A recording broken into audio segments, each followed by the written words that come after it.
ഇപ്പോൾ ഈ സിനിമ എന്നൊരു പാട്ട് നോക്കുകയാണെങ്കിൽ ചേട്ടൻ്റെ ലൈഫിൽ അതിന് എത്രത്തോളം പ്രാധാന്യമുള്ള ഒരു സംഭവമാണ്? എൻ്റെ പേഴ്സണൽ ഒപ്പീനിയൻ നോക്കുമ്പോൾ കുറേ കാര്യങ്ങളുണ്ട് ലൈഫിൽ. അതിൽ ഒരു ഭാഗമാണ് മാത്രമാണ് സിനിമ. അല്ല സിനിമ തന്നെ ജീവിതം, സിനിമയാണ് മാത്രമാണ് ലൈഫ് എന്നുള്ള രീതിയിലല്ല. ഒരു പോർഷൻ സിനിമയാണ്, പക്ഷേ സിനിമയ്ക്ക് ഭയങ്കരമായിട്ടുള്ള ഇമ്പോർട്ടൻസ് ഉണ്ട് ലൈഫിൽ. കാരണം ഞാൻ എന്ത് പഠിച്ചതും സിനിമയിലൂടെയാണ്. എനിക്കിപ്പോൾ ഒരു ആളായിട്ട് ഇപ്പോൾ സംസാരിക്കാൻ പോലും ഞാൻ പഠിച്ചത് സിനിമയിലുള്ള കോൺവെർസേഷൻ കണ്ടിട്ടായിരിക്കും. കാരണം അത്രയ്ക്കധികം സിനിമകൾ നമ്മൾ കണ്ടുകൂട്ടിയിട്ടുണ്ട് വേൾഡ് വൈഡ് വെച്ച് നോക്കുമ്പോൾ. പിന്നെ മിനിമം ഞാനിപ്പോൾ ഒരു ദിവസം അറ്റ്ലീസ്റ്റ് 2 സിനിമകളും കാണും. അത് എൻ്റെ ഒരു 20ാമത്തെ വയസ്സ് തൊട്ടിട്ടുള്ള ഒരു ശീലമാണ് ഇതുവരെ. മിനിമം ഇപ്പോൾ കുറേ മാസങ്ങളായിട്ട് സീരീസും, കാരണം ഈ OTT പ്ലാറ്റ്ഫോം വന്നതിന് ശേഷം കുറേ നമ്മൾ സീരീസും ഡ്രാമാസ് അങ്ങനത്തെ കുറേ സെക്ഷനിലേക്ക് പോയെങ്കിലും അറ്റ്ലീസ്റ്റ് നമ്മളൊരു 2 to 3 hours സിനിമയ്ക്ക് വേണ്ടി നമ്മൾ ഡെയിലി മാറ്റി വെക്കും. കാരണം നമ്മൾ അപ്ഡേറ്റഡ് ആവണ്ടേ എന്തൊക്കെയാണ് പുതിയ സംഭവങ്ങൾ. കാരണം നമ്മൾ 20 വർഷം മുന്നേ അഭിനയിച്ച പോലെ ആയിരിക്കില്ല നമ്മളിപ്പോൾ ഒരു പെർഫോം ചെയ്യണതായാലും ഇപ്പോൾ നമ്മൾ സ്ക്രീൻ പ്ലേയിൽ വർക്ക് ചെയ്യുമ്പോൾ ചെയ്യേണ്ടതായാലും പണ്ടത്തെ രീതി മാറ്റണ്ടേ. അപ്പോൾ നമ്മളെപ്പോഴും അപ്ഡേറ്റഡ് ആയിരിക്കണം. പക്ഷേ അപ്ഡേറ്റഡ് ആയിരിക്കണം എന്നുള്ള കോൺഷ്യസ് ആയിട്ടുള്ള തീരുമാനം. പക്ഷെ അല്ലെങ്കിൽ പോലും എനിക്ക് ഇഷ്ടമാണ് സിനിമ കാണാനും അതിനെക്കുറിച്ച് പഠിക്കാനും. നമ്മൾ ഇഷ്ടമുള്ള പ്രോസസ്സാണ്. ഒരുപാട് മൂവീസ് കാണുന്ന ഒരാളെന്ന നിലയിൽ എപ്പോഴെങ്കിലും ഡിറക്ഷനിലോട്ടോ സിനിമയുടെ ഒരു ബിഹൈൻഡ് ദ ക്യാം എപ്പോഴെങ്കിലും വർക്ക് ചെയ്യാനായിട്ടുള്ള ഒരു ഉണ്ടായിരുന്നു. ഞാൻ ഇടയ്ക്ക് ഒരു 2007-2008 ഒരു പടം അനൗൺസ് ചെയ്തിട്ടുണ്ടായിരുന്നു ഡയറക്റ്റ് ചെയ്യാൻ വേണ്ടി. അന്ന് സ്ക്രീൻ പ്ലേ എഴുതി. സ്ക്രീൻ പ്ലേ ഞാനല്ല, സ്ക്രീൻ പ്ലേ കലവൂർ രവികുമാറായിരുന്നു, രവിയേട്ടനായിരുന്നു.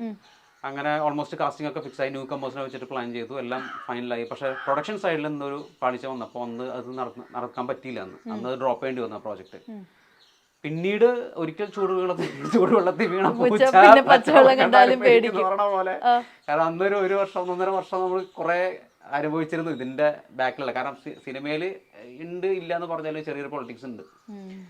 പക്ഷെ അത് ഭയങ്കരമായിട്ട് പാഠമായിരുന്നു. പക്ഷെ ഇനി ഇറങ്ങുമ്പോൾ നമ്മൾ കുറച്ചും കൂടിയും പഠിച്ചിട്ടൊക്കെ ആയിരിക്കും ഇറങ്ങുക. അപ്പോൾ ഇപ്പോൾ ഞാൻ വീണ്ടും behind the camera screen play എഴുതി, സ്ക്രീൻ പ്ലേ കംപ്ലീറ്റ് ആക്കി ഒരു വർക്കിന്റെ ഇനി നോക്കണം. ചിലപ്പോൾ ഇൻ ഫ്യൂച്ചർ ഡയറക്ടറിന് താല്പര്യമൊക്കെ ഉണ്ട്. ഈ സിനിമയിൽ ഒരു കുഞ്ഞി പൊളിറ്റിക്സ് ഉണ്ടെന്ന് പറയുമ്പോഴത്തേക്ക്, അതായത് നമുക്ക് എത്ര കഴിവുള്ള ഒരാളാണെങ്കിലും സർവൈവ് ചെയ്യാനായിട്ട് എന്താ ബേസിക്കലി അപ്പോൾ നീഡഡ് ആയിട്ടുള്ള സംഭവം? ജെന്യൂനായിട്ട് ഇരിക്കുക. നമ്മൾ ജെന്യൂനായിട്ട് ഇരിക്കുക, അത്ര തന്നെ വേണ്ടോ? അത്രേ ഉള്ളൂ. പിന്നെ അനുഭവിക്കാനുള്ളതൊക്കെ നമ്മൾ എവിടെ പോയില്ലെങ്കിലും ഇപ്പോൾ വീട്ടിലേക്ക് അന്വേഷിച്ച് വരും. നമുക്ക് കിട്ടാനുള്ളതൊക്കെ ഇങ്ങോട്ട് വരും. നമ്മളിനി എന്തൊക്കെ സേഫ് ആയിട്ടിരുന്നാലും നമുക്കൊരു സിറ്റുവേഷനിൽ നമ്മൾ ചെന്ന് പെടണമെന്നുണ്ടെങ്കിൽ നമ്മൾ പോയിട്ട് അവിടെ എത്തും. ആ ഒരു സർക്കംസ്റ്റാൻസസിൽ പെടും. നമ്മൾ അത്രയും പ്രശ്നങ്ങൾ അനുഭവിക്കും. If it is meant to be it will be എന്ന് പറയുന്ന പോലെ അനുഭവിക്കാനുള്ളതൊക്കെ നമ്മൾ അനുഭവിക്കും. പക്ഷേ മാക്സിമം ജെന്യൂനായിട്ട് ഇരിക്കുക, ആരെയും ഹേർട്ട് ചെയ്യാതിരിക്കുക. ഹേർട്ട് ചെയ്തിട്ടപ്പോൾ നമുക്ക് എന്ത് കിട്ടാനാ? ഐ ബിലീവ് ഇൻ കർമ്മ അലോട്ട്. ഞാൻ ഭയങ്കരമായിട്ടുള്ള ഒരു കർമ്മ ബിലീവറാണ്. ആണല്ലേ? അതെ. എങ്ങനെയാ, പണ്ട് മുതലേ അങ്ങനെയുള്ളതാണോ, അല്ലെങ്കിൽ ചില അനുഭവങ്ങളാണല്ലോ നമുക്ക് ചിലതൊക്കെ കൊണ്ടുതരുന്നത്? കർമ്മയിൽ വിശ്വസിക്കാനായിട്ടുള്ള ഒരു കാരണം എന്തായിരിക്കും? കൂടുതൽ നമ്മളൊരു സ്പിരിച്വലി ഇൻക്ലൈൻഡ് ആയിട്ടുള്ള ഒരു തോട്ടായിരുന്നു തുടക്കം തൊട്ട് തന്നെ. ഇപ്പോൾ ഫോർ എക്സാമ്പിൾ ഇപ്പം നമ്മൾ പറയില്ലേ, ഇപ്പോൾ ഞാൻ ഇൻഡസ്ട്രിയിൽ വന്നതിന് ശേഷം ഒരുപാട് പേര് പറഞ്ഞിട്ടുണ്ട്, അതായത് വിജീഷ് ചെയ്യേണ്ട വേഷമാണ് അവർ ചെയ്യണത്, ആ വേഷങ്ങളൊക്കെ വിജീഷ് ചെയ്യേണ്ടായിരുന്നു എന്ന് പറഞ്ഞിട്ടുണ്ട്. ശരിക്കും പറഞ്ഞു കഴിഞ്ഞാൽ അങ്ങനെയൊന്നുമില്ല.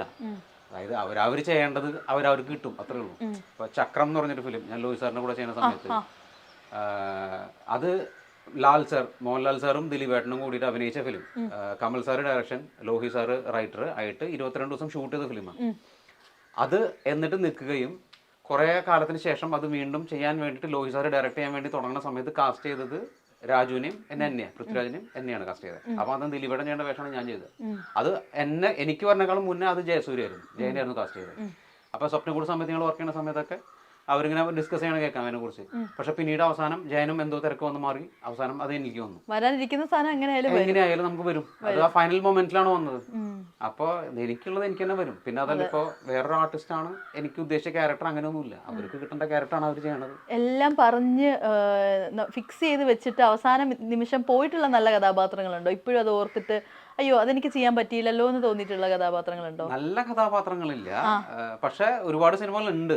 പറഞ്ഞ് ഫിക്സ് ചെയ്തിട്ട് അവർ ഷൂട്ടും തുടങ്ങി, എന്നെ വിളിക്കണ കാണാനില്ല. ആദ്യം പറഞ്ഞു വെച്ചിട്ട് ആദ്യം പറഞ്ഞു വെച്ചു, റെമ്യൂണറേഷൻ ഫിക്സ് ചെയ്തു, ഡേറ്റ് ഫിക്സ് ചെയ്തു, ഒക്കെ ഫിക്സ് ചെയ്ത് ഞാനിങ്ങനെ വിളിക്കും, ഇപ്പോൾ എന്നെ വണ്ടി വരും കൊണ്ടുപോകാനൊക്കെ പറഞ്ഞിരിക്കുന്നു. പക്ഷേ പിന്നെ വിളിയൊന്നും കണ്ടില്ല. അപ്പോൾ ഞാൻ 2 ദിവസം കഴിഞ്ഞിട്ട് വിളിക്കണം, എന്തായി ഷൂട്ട് തുടങ്ങിയില്ല? അത് തുടങ്ങി, അത് ഈ ആർട്ടിസ്റ്റിനെ വെച്ച് തുടങ്ങി. അങ്ങനെയൊക്കെ ഉണ്ടായിട്ടുണ്ട്. അതിനൊക്കെ ഒരുപാട് സിനിമകൾ ഉണ്ടായിട്ടുണ്ട്. അതെന്തായിരിക്കും കാരണം? ഒന്നും പറയില്ല. അപ്പോൾ പണ്ടൊക്കെ ഞാൻ വിചാരിച്ചിരുന്നു അവർ എന്നോട് ചെയ്യണ തെറ്റല്ലേ, ഭയങ്കര ക്രൂരതരാണ് കാണിക്കുന്നതൊക്കെ ഞാൻ പണ്ട് വിചാരിച്ചിരുന്നു. പക്ഷെ പിന്നീട് നമ്മൾ വയസ്സ് പ്രായമാകും തോറും നമുക്ക് മനസ്സിലാവണം, അതായത് അവരവരെ സർവൈവ് ചെയ്യാൻ വേണ്ടിയിട്ട് ചെയ്യുന്ന ഓരോ കാര്യങ്ങളല്ലേ. ചിലപ്പോൾ അത് വേറൊരു ആർട്ടിസ്റ്റിന് വെച്ചതായിരിക്കാം, എനിക്കില്ലാതായിരിക്കാം. പിന്നെ അവര് ഇപ്പോൾ എന്താ പറയാ, അവരുടെ ഭാഗം സേഫ് ആക്കാൻ വേണ്ടിയിട്ട് ചെയ്യുന്ന കുറെ കാര്യങ്ങളല്ലേ. അതിനിപ്പോ നമുക്ക് കുറ്റമൊന്നും പറയാൻ പറ്റില്ലല്ലോ. അതിലിപ്പോ നമ്മൾ എഫക്റ്റഡ് ആയി, പക്ഷെ അതിൽ വിഷമിച്ചിട്ടൊന്നും കാര്യമില്ല. നമ്മൾ നമ്മുടെ കാര്യം നോക്കി മുന്നോട്ട് പോകാന്നല്ലാതെ. നേരത്തെ പറഞ്ഞായിരുന്നല്ലോ സിനിമയിൽ എന്തൊക്കെ പറഞ്ഞാലും കുറച്ച് ഇന്നർ പൊളിറ്റിക്സ് ഒക്കെ ഉണ്ടെന്ന്. മേ ബി അതുകൊണ്ടൊക്കെ തന്നെ ആയിരിക്കുമോ അങ്ങനെ മേ ബി പറഞ്ഞ റോള് മാറിപ്പോയത്? ആയിരിക്കാം. ഇന്നർ പൊളിറ്റിക്സിനേക്കാൾ കൂടുതൽ സർവൈവലാണ്. സർവൈവൽ മോഡിലാണല്ലോ എല്ലാവരും ഇരിക്കുന്നത്. എല്ലാവർക്കും ജീവിച്ചാലേ പറ്റുള്ളൂ, അവർക്കും ജീവിക്കണ്ടേ. അപ്പൊ അവർക്ക് അവരുടെ സേഫ് സൈഡ് നോക്കണോ, അത്രേ ഉള്ളൂ. സിനിമയിൽ നല്ല ഫ്രണ്ട് സർക്കിൾ അങ്ങനെ പറയാനാണെങ്കിൽ നല്ലൊരു സർക്കിൾ ഉണ്ടോ, അല്ലെങ്കിൽ നല്ല സൗഹൃദങ്ങളുണ്ടോ? നമ്മളുടെ ഗ്രൂപ്പ് ഇപ്പോഴും ആക്റ്റീവാ ആണ്. സിദ്ധു, ദിനേശൻ, പ്രശാന്ത്, ശ്രീകുമാർ, ഞങ്ങൾക്കൊരു വാട്സാപ്പ് ഗ്രൂപ്പ് ഉണ്ട്. ഇപ്പോഴും ഞങ്ങൾ ഇടയ്ക്ക് കാണുകയും ഡിസ്കസ് ചെയ്യുകയും ഞങ്ങൾ ഒരുമിച്ച് ഇനിയിപ്പോൾ ഒരു സിനിമ അഭിനയിക്കാനും ഞങ്ങൾക്കൊരു ആഗ്രഹങ്ങളൊക്കെ ഉണ്ട്. ഞങ്ങളുടെ ഗ്രൂപ്പായിട്ട് ചെയ്യണമെന്നൊക്കെ ആഗ്രഹങ്ങളൊക്കെ ഉണ്ട്. അപ്പോൾ ഞങ്ങളിപ്പോൾ ആക്റ്റീവാണ്. ഞങ്ങൾ അങ്ങോട്ടും ഇങ്ങോട്ടും കോൺടാക്ട് ഒക്കെ ഉണ്ട്. ചിലപ്പോൾ ഞങ്ങൾ നാളെ ഒന്ന് മീറ്റ് ചെയ്തേക്കും. അതെ. അപ്പൊ നിങ്ങളുടെ ഒരു ഗ്രൂപ്പ് എന്ന് പറയുമ്പോൾ തന്നെ നമുക്ക് മറക്കാൻ പറ്റാത്ത ഒരാള് നമ്മുടെ ജിഷ്ണു ചേട്ടനാ. അതെ. അപ്പോൾ നിങ്ങളിങ്ങനെ ഒരു ഗ്രൂപ്പ് ഗെറ്റ് ടുഗെദർ ഒക്കെ നടത്തുന്ന സമയത്ത് ചേട്ടൻ്റെ വീട്ടിലൊക്കെ പോവാറോ അങ്ങനെയൊക്കെ ഉണ്ടോ ഇടയ്ക്കൊക്കെ? ഈ നമ്മൾ കഴിഞ്ഞിട്ട് ഒരു വർഷത്തോളം ഞങ്ങൾ അങ്ങോട്ടും ഇങ്ങോട്ട് പോവുകയും വീട്ടിൽ പോയി താമസിക്കുകയും അങ്ങനെയൊക്കെ ഉണ്ടായിരുന്നു. പക്ഷെ പിന്നീട് എല്ലാവരും ബിസി ആയി പോയി. എല്ലാവരും ഇപ്പൊ ജിഷ്ണു കുറെ കാലം ഡൽഹിയിലായിരുന്നു. സിദ്ധുവിന്റെ തിരക്ക് ഡയറക്ഷൻ അങ്ങനെയായിട്ട് മുന്നോട്ട് പോയി, അങ്ങനെയായിരുന്നു. പക്ഷെ ഞങ്ങൾ ഫോൺ ത്രൂ ഞങ്ങൾ സംസാരങ്ങൾ അങ്ങനെയൊക്കെ ഉണ്ടായിരുന്നു. ഇപ്പൊ റീസെന്റ് ഞങ്ങൾ ഇടയ്ക്ക് ഒന്ന് മീറ്റ് ചെയ്യണം എന്നുള്ളൊരു നിർബന്ധമായിട്ട് ഞങ്ങൾ വെക്കുകയും ഇടയ്ക്ക് ഒരു 1 in 6 months ഞങ്ങളൊന്ന് മീറ്റ് ചെയ്യും, സംസാരിക്കും. അതെ. അതുപോലെ തന്നെ ഒരു ഫ്രണ്ട് സർക്കിൾ പറയാനാണെങ്കിൽ മാറ്റി നിർത്താൻ പറ്റാത്ത മൂവിയാ സ്വപ്നക്കൂടും അല്ലേ? അപ്പോൾ അതിലെ കണക്ഷൻസ് എങ്ങനെയാ ഇൻഡിവിജ്വലി ഓരോരുത്തരായിട്ടുള്ള? ഞങ്ങൾ സിനിമയ്ക്ക് പുറമെ അങ്ങനെ ഞാൻ വലിയ കോണ്ടാക്ട് അങ്ങനത്തെ സംഭവമൊന്നുമില്ല. പക്ഷെ ഞങ്ങൾ അടുത്ത സുഹൃത്തുക്കളാണ്. ഇപ്പൊ ചാക്കോച്ചനായാലും ജയനായാലും രാജായാലും ഞങ്ങൾ നല്ല സുഹൃത്തുക്കളൊക്കെ തന്നെയാണ്. പക്ഷെ ഇങ്ങനത്തെ കോണ്ടാക്റ്റും സംസാരങ്ങളും അങ്ങനത്തെ ഒന്നും ഇല്ല. കാണുമ്പോൾ ഞങ്ങൾ നല്ല സുഹൃത്തുക്കളാണ്. അന്ന് പോണ്ടിച്ചേരി അയ്യോ 4-5 ഷെഡ്യൂൾ എടുത്ത പടം. അന്നൊന്ന് പോണ്ടിച്ചേരി കിടന്ന് വിലസിയും തോന്നല്ലോ. പോണ്ടിച്ചേരി കിടന്ന് കറങ്ങി. ഇപ്പോഴും പോണ്ടിച്ചേരി വഴി പോകുമ്പോ ഈ സ്വപ്നക്കൂട് മെമ്മറീസ് ആയിരിക്കുമല്ലോ. സ്വപ്നക്കൂട് മെമ്മറീസ് ഉണ്ട്, ഒരുപാട് മെമ്മറീസ് ഉണ്ട്. പാൻ വിക്കണതും മൂലയും നല്ല രസമായിരുന്നു. അതെ. എനിക്ക് ഇങ്ങനെ പെട്ടെന്ന് മൈൻഡിലോട്ട് വരുന്നത് കൊച്ചിൻ ഹനീഫ ഇക്കൻ്റെ അടുത്തൊക്കെ ദേഷ്യപ്പെടുന്നതും ഇതൊക്കെ എടുത്തുകൊണ്ട് പോകുന്നൊക്കെ പറഞ്ഞിട്ട് റൂമിൽ നിന്നൊക്കെ മാറ്റുന്നതും ഒക്കെയാ. ശരിക്കും ആ മൂവിയിൽ ഏറ്റവും ഫേവറേറ്റ് ആയിട്ടുള്ള ഒരു സീൻ എന്തായിരിക്കും? നിങ്ങളുടെ ഒരു കോമ്പിനേഷൻ സീൻസ് മൊത്തത്തിൽ നോക്കുകയാണെങ്കിൽ എല്ലാവരും വെച്ചിട്ട് കോമ്പിനേഷൻ സീൻസ് അത് ഗ്രൂപ്പിലെല്ലാവരും യാതൊരു അങ്ങോട്ടും ഇങ്ങോട്ടും ഒരു ഈഗോ ഇല്ലാത്തതുകൊണ്ട് മൊത്തം ഷൂട്ട് പ്രോസസ് തന്നെ രസമായിരുന്നു. ഇപ്പോൾ ഈവൻ ഇപ്പോൾ ആർട്ടിസ്റ്റുകൾ മാത്രമല്ല, എൻ്റെ ടെക്നീഷ്യൻ ഇപ്പോൾ കമൽ സാറിൻ്റെ ടീമാണ്. എല്ലാവരും നമ്മുടെ പരിചയമുള്ള ആൾക്കാരാണ്, അസോസിയേറ്റ്സ് ആയാലും അസിസ്റ്റൻസ് ആയാലും.